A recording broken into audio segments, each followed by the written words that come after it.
সুপ্রিয় দর্শক শ্রোতা, আসসালামু আলাইকুম। তো আজকে আমি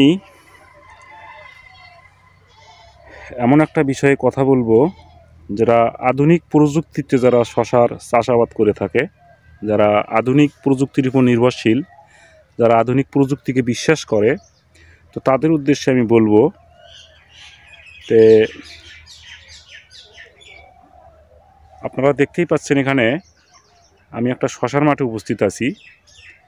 তো এখানে কিন্তু মালচিং দিয়ে কিন্তু শশা চাষ করা হয়েছে, মানে লাগানো হয়েছে মালচিংয়ের উপর।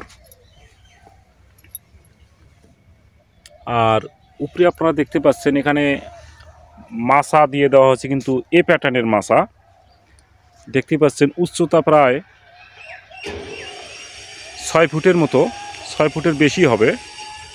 তো শশার এই হাইব্রিড জাতের শশার গাছ কিন্তু অত্যধিক লম্বা হয়। অনেকেই হয়তো বিশ্বাস করেন যে হাইব্রিড জাতের গাছ সেরকম শশা লম্বা হয় না, কিন্তু এটা এমনই একটি জাত, এটার গাছের কিন্তু উচ্চতা কিন্তু অধিক, প্রায় 7-8 ফুট পর্যন্ত লম্বা হয়ে থাকে। এমনকি গাছের মাটির গঠন এবং কৃষকের পরিচর্যার ক্ষেত্রে কিন্তু অনেক বেশি হয়ে থাকে। তো সেই জন্যই এখানে কিন্তু এই ফারুক ভাই এখানে কিন্তু উচ্চতা দিয়েছে, অনেক হাইট দিয়েছে বেশি। এখন গাছের কোনো প্রকার গাছের যেন জায়গার জন্য কোনো প্রকার ঘাটতি না থাকে। তো এখানে উনি লাগিয়েছেন এই প্লান্টেন অ্যাগ্রো লিমিটেডের রূপাই জাতের একটা শশা। এটা হাইব্রিড এবং এটার জীবনকালটাও কিন্তু বেশি, এবং এটার লাগানোর সময়কাল কিন্তু সেপ্টেম্বর থেকে শুরু হয়ে প্রায়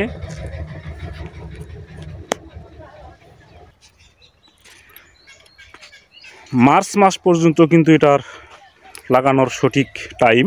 এটা পুরো শীতকালটাই কিন্তু এটা কভারেজ করতে পারে।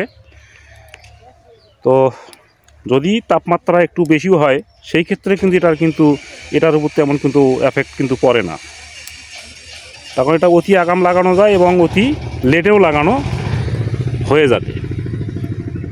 তো দেখতেই পাচ্ছেন এখানে কিন্তু একটা বেডে উনি তিনটে গাছ দিয়েছিলেন। 3টা গাছই কিন্তু সঠিক মাপে সঠিকভাবেই কিন্তু বেড়ে উঠেছে। আর এই রূপাই জাতের আর একটা বৈশিষ্ট্য, এটার পাতাগুলো একদম সবুজ, সতেজ, গাঢ় সবুজ, এবং শশাও ফলটাও কিন্তু এরকম গাঢ় সবুজ এবং একটু লং হয় এবং একটু চিকন। তো যার কারণে এটার বাজার চাহিদাটা একটু বেশি থাকে।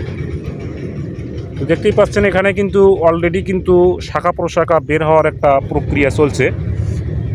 তো এখানে কিন্তু আরও একটা জিনিস, এটা কিন্তু এই নওগাঁ জেলার ধামিরহাট উপজেলার কৃষি সম্প্রসারণ কর্তৃক কিন্তু এটা একটা প্রদর্শনী প্লট হিসাবে কিন্তু বিবেচনায় নিয়েছেন, যেটা ফারুক ভাইকে এখানকার যে উপসহকারী আছে উনি কিন্তু সর্বাত্মক সহযোগিতা করে যাচ্ছেন। তো আশা করা যায় এখানে ভালো কিছু পাওয়া সম্ভব হবে। তো আপনারা যারা মাছা দিয়ে করবেন, সবসময় চেষ্টা করবেন এই এ প্যাটার্নের মাছা দিয়ে শশাটা লাগানোর জন্য। এটা করলার ক্ষেত্রেও হতে পারে, অন্যান্য লতা জাতীয় যে ফসলগুলো আছে সেই ক্ষেত্রেও কিন্তু হতে পারে।